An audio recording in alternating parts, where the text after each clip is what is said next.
This is the free motion quilting tutorial for layered flower. This design is stitched by first starting with a layer of short triangle shaped leaves. And I like to work in kind of like 8 petals around the center. So I first start with a set of 4 and then go in between those 4 with the petals in between them. And that kind of helps keep them even because we all kind of know the shape of a cross or a compass rose, and that's kind of what I keep in my mind when I'm doing this first layer. Now for the second layer, all you're going to do is just stitch right on top and really kind of stitch right through the middle of 2 triangles with the next layer of triangle petals. And you can see how this is just stacking up a bigger, wider triangle on top, and it's adding another layer to the design.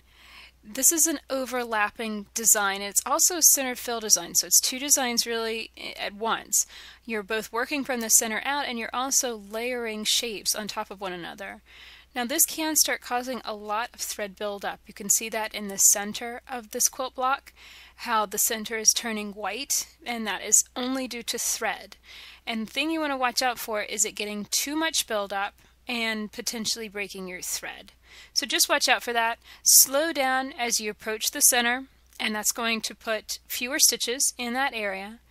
And then sometimes you can get away with not always going all the way into the center, and that's perfectly fine too.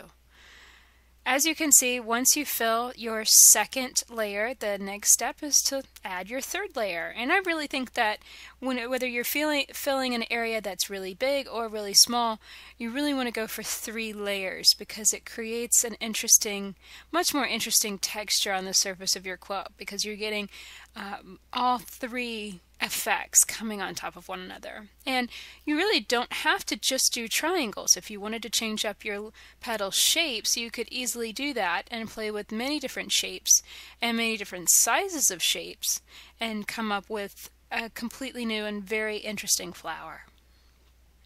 So this design, because it's center fill, is going to work in kind of the open, uncomplicated spaces of your quilt. So it's going to work the best in an open block, or let's say the cornerstones of a quilt. You could put it in the cornerstones of the sashing. But you wouldn't want to try and place this somewhere where you needed to wiggle in pieces, and hop, skip, and jump into a complex area. It's not going to be a design that works very good in that situation because you really want these petals to match up. You want them to have that layered effect, and that would be very difficult to keep consistent if you had, like, let's say, a motif right in the middle of it. So let's sum all that up, and here's what it looks like when you finish layered flower.